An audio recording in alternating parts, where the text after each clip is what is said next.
यूँ कई लोगों का मानना है कि देवी देवता को नहीं मानना चाहिए। क्यों माने हम देवी देवता को, किस आधार पर माने? लेकिन वहीं हमारे साथ एक ऐसे शख्स खड़े हैं जो भी इस बारे में आपको सही चीज़ें बताएंगे कि किस तरह से हमें देवी देवता को मानना चाहिए और क्यों हमारे जीवन में देवी देवता जरूरी है और क्यों मानना चाहिए। तो आपसे सवाल मेरा ये है कि देवी देवता को कई लोग कहते हैं कि नहीं मानना चाहिए, क्यों मानना चाहिए और क्या कारण है? देवी सवाल इस बात का है, स्वागत है आपका न्यूज विलेज बिहार में मुझे मौका मिला बोलने का। आप इसका हार्दिक हार्दिक अभिनंदन है। और जहाँ तक सवाल है देवी देवता का, देवी स्त्रीलिंग शब्द है और देवता पुल्लिंग शब्द है।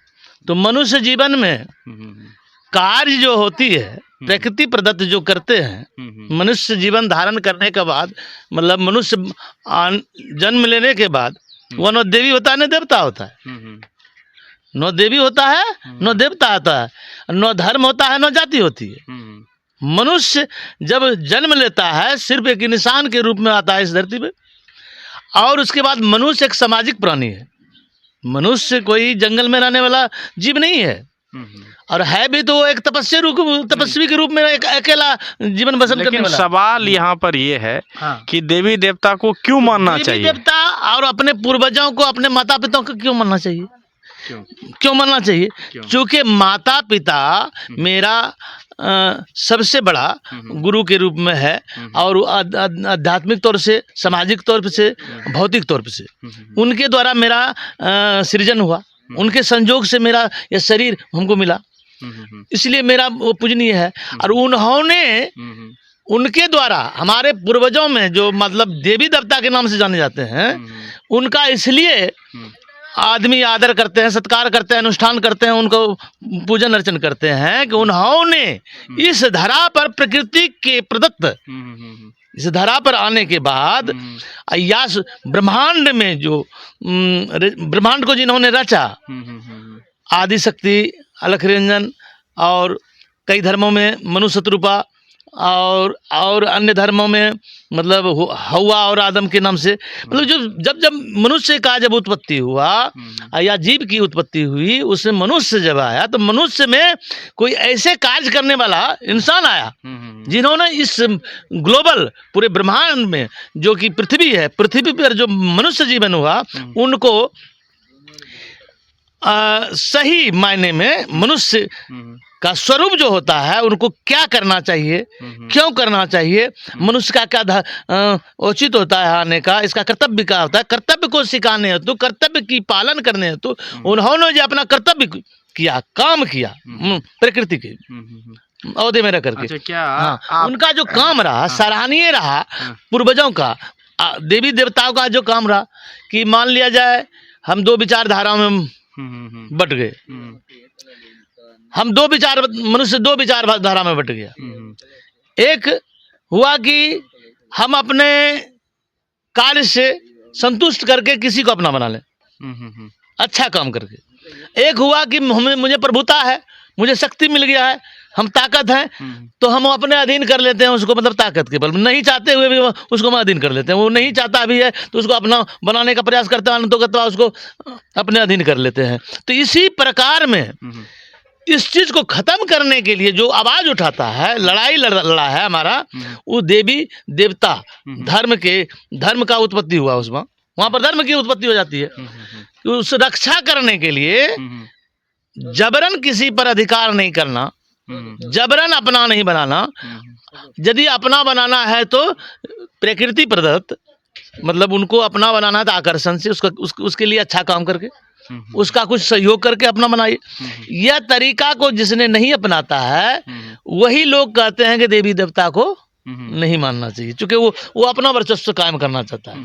और देवी देवता का सरलता यह है कि वह कार्य करता है तब उसको मान सम्मान मिलता है, कार्य के उपरांत। जो लोग देवी देवता को नहीं मानना चाहते, रहा बात मूर्ति की पूजा के ऊपर अब जो चर्चा है, मूर्ति क्या है? आज मेरा गांव सरहा है, हम कहीं चले गए, हमें कहाँ आना है? कहाँ वापस आना है तो कहाँ आना है? सरहा आना है। सरहा में क्या है? मेरा घर है। तो सरहा पहले आया, उसके बाद घर आया। तो सरहा नहीं रहेगा तो घर कहाँ? अच्छा। सरहा है तब ना, सरहा में मेरा घर है। हाँ, हाँ। तब हम दिल्ली गए तो वहां से वापस आए तो अपने घर के लिए आए। अच्छा, आसान भाषा में अगर आसान इसको भाषा में यह हुआ कि यदि हमने अपने आप को अज्ञानता से मतलब ज्ञान के प्रदत्त यदि विचारधारा में जीना है, कुविचार से हटकर विचारधारा में जीना है, तो हमारे पूर्वजों में जो देवी अच्छे स्थान को प्राप्त किया, मानव जीवन में, मानव जगत में अच्छा कार्य करके देव तुल्य हुए, अपने आप को देवता के रूप में स्थापित किए, तो उनके कार्य को हम पूजते हैं, उनके किए हुए कर्मों को पूजते हैं। अन्यथा मानव सभी है, मानव के रूप में जो सामाजिक कार्य करने हेतु, समाज को बचाने हेतु, प्रकृति मानव संतुलन को बचाने हेतु जो यहाँ आते हैं और उनके बीच अपना स्थापित करते हैं अच्छे कार्य को, उसकी पूजा करते हैं हम लोग। अच्छा। उनको चले जाने के बाद, तो अब उनके चले जाने के बाद हम ऐसे शून्य में भी पूजा करते हैं। कई तरह का वर्गीकरण हो गया है।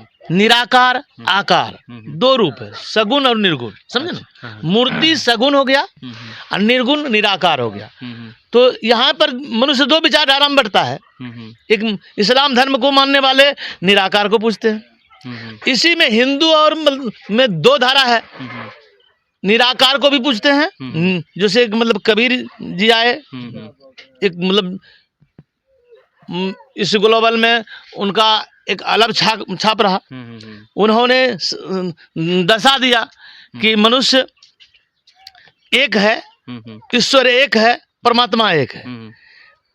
यदि इसको एक नहीं मानते हैं तो हम लोग मतलब मनुष्य नहीं है। मनुष्य तभी हम हैं जबकि ईश्वर को एक मानते हैं। तो इसमें आकार और निकार दोनों को उन्होंने दिया यहाँ पर जगह। मतलब साकार रूप को भी और निराकार को रूप। तो यहाँ दो विचारधारा में हिंदू भी बट गया। हिंदू जो कि धर्म, दो विचारधारा में धर्म में बट गया मानव यहाँ। अच्छा, लेकिन इसी धर्म में कहीं ना कहीं हो जाता है कि मंदिरों में पैसा लिया जाता है, सिर्फ मंदिरों में पंडित ही पूजा कर सकते हैं, ब्राह्मण ही कर सकते हैं। ऐसा जन्माए थे शूद्र, जन्माए थे। भगवान श्री कृष्ण ने महाभारत काल में अर्जुन को समझाते हुए कुरुक्षेत्र के मैदान में वहां साबित कर दिया है कि जन्माए थे शूद्र, कर्मण्येवाधिकारस्ते मा फलेषु कदाचन। कर्म के आधार पर ही मतलब जाति या मतलब ब्राह्मण या मतलब कोई भी जो आज जाना जाता है, काम के आधार पर, ना कि मतलब मनुष्य एक जात है, मनुष्य एक जीवन है। और इसी में जो काम बटा है, काम करते करते जो उपाधि लिया है, जैसे हम पढ़ रहे हैं, पढ़ते हम मतलब मिडिल पास किए, हम हाई स्कूल पास किए, हम उच्च विद्यालय से पास करते हुए हम कॉलेज में गए, कॉलेज के बाद हम पीएचडी पीजी करने गए, एमए बीए जो भी हुआ मतलब करते हुए हम एक, हमारे साथ अभी तक कुछ नहीं जुटा है। जब तक हम ग्रेजुएशन के बाद हम जब एमए बीए में चले गए और एमए करने के बाद पीजी करने के बाद डॉक्टर शब्द जुट जाता है, उपाधि मिलता है। उसी प्रकार इसमें उपाधि मिलता है। अच्छा, समझे। जो जिसको उपाधि मिल गया, जो डिग्रेट हो गया, जिन्होंने मठ और मंदिर या समाज में अपना उपाधि हासिल कर लिया, कर्तव्य के आधार पर, कर्म के आधार पर, जाति के आधार पर नहीं, कर्म के आधार पर। तो यह जो जाति बनी तो सिंधु घाटी की सभ्यता के बाद से जाति बनी। अच्छा, या पूर्व पाषाण काल युग में जाति बनी। जाति काम बांटा गया था, काम के आधार पर जाति बनी। तो इस शरीर को 4 भागों में विभक्त किया गया है। जाति की नाम जहाँ तक आती है तो शरीर ही 4 भाग में बटा हुआ है, जिसे कि आप ब्रह्म कह सकते हैं, जहाँ ज्ञान है। गला से ऊपर जो है ब्रह्म है। यहाँ से श्रम और कार्य करने का जो प्रभुता होता है, क्षमता होता है, वह छाती से लेकर के मतलब बाँह जो है, यह भाग जो है क्षत्रिय होता है। और नाभि भाग को वैश्य कहते हैं, जो बनिया व्यापार मंडल सारा काम करके वहाँ जो अस्थिर होता है, व्यापार मंडल से कहते हैं। और नीचे भाग जो पैर है वह शूद्र है। शूद्र कहलाते हैं। तो हमारा कहने का मतलब यह है कि ये साफ सुथरा बात है, शरीर के 4 भाग को ही विभक्त किया गया है 4 वर्गीकरण में। तो यही इसी को जैसे वेद जो जानता है, जैसे हाँ एक सेकेंड आपको रोकना चाहिए। 4 भाग में हम यदि अभिवादन करते हैं अपने से बड़ों का, तो किनका करते हैं? नहीं क्या छू कर अगर यदि ये सिर्फ काम के लिए अगर बांटा गया है, ब्रह्म, छाती और जो आप नाभि बोल रहे हैं और शूद्र बोल रहे हैं, 4 भाग, अगर यदि इसको सिर्फ काम के लिए बांटा गया, इसको नहीं बांटा गया है। मनुष्य काम के आधार पर जाति बन गई है, लेकिन मनुष्य के शरीर में जो अंग है, तो क्या ऐसे भेदभाव करना उचित है? जो मतलब शूद्र है तो शूद्र छोटा काम करेगा। तो हम कहते हैं कि शूद्र का क्या जगह है, इसका तो हम विश्लेषण कर देना चाहते हैं, खुलासा कर देना चाहते हैं। जी बोलिए। शूद्र क्या होता है? श्रम करने वाला शूद्र होता है। अच्छा। और ये यहाँ से दिल्ली जाना है तो बिना शूद्र का हम जा नहीं सकते, बिना इसके सहारा से हम खड़ा नहीं हो सकते। पैर नहीं है तो कुछ नहीं है, तो सब एक दूसरे का पूरक है। तो शूद्र हमसे अलग कहाँ है? उससे घृणा क्यों कर सकते हैं? जैसे अपने से बड़ों का हम यदि अभिवादन करते हैं, अपने से बड़ों का यदि अभिवादन करते हैं, उसको प्रणाम करते हैं, उनका आदर करते हैं, तो क्या छू करके? मस्तक छू करके, ब्रह्म को छू करके, कि पैर को छू करके?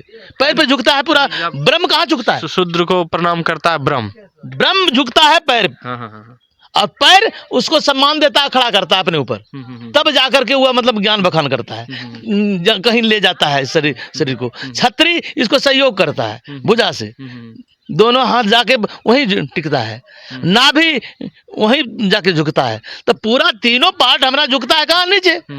तो इस पर पूरा ब्रह्मांड खड़ा है, शूद्र पर पूरा ब्रह्मांड खड़ा है। तो ये तो हुआ शरीर के अंदर का विभक्ति। कई लोगों ने यह शरीर के अंदर मायने से यह विभक्ति हुआ। अब हुआ क्या? काम बांटा गया विद्वानों के जरिए। जब शासन काल बना, पूर्व जब नया आधुनिक युग मतलब मिस्र और मतलब तुर्क से पंडित और मतलब तुर्क आया, तो यहाँ आदि जो वासी है, आर्य अनार्य जो हुआ, तो आदिवासी जहाँ के भारतवासी जो पुराना वासी है, उनको जब चूल्हा जलाते हुए देखा कि यहाँ से मतलब एक साथ चूल्हा जलता है, इतना चूल्हा जलाने की क्या जरूरी है? जब एक कबीला एक है तो एक साथ भोजन बना करके सबको बांट दिया जाए प्रसाद के रूप में। लेकिन यदि फूट है तभी ना, मतलब इसमें मतलब आपस में फूट है तब अलग अलग चूल्हा जल रहा है। तो एक ठो बुला के पूछा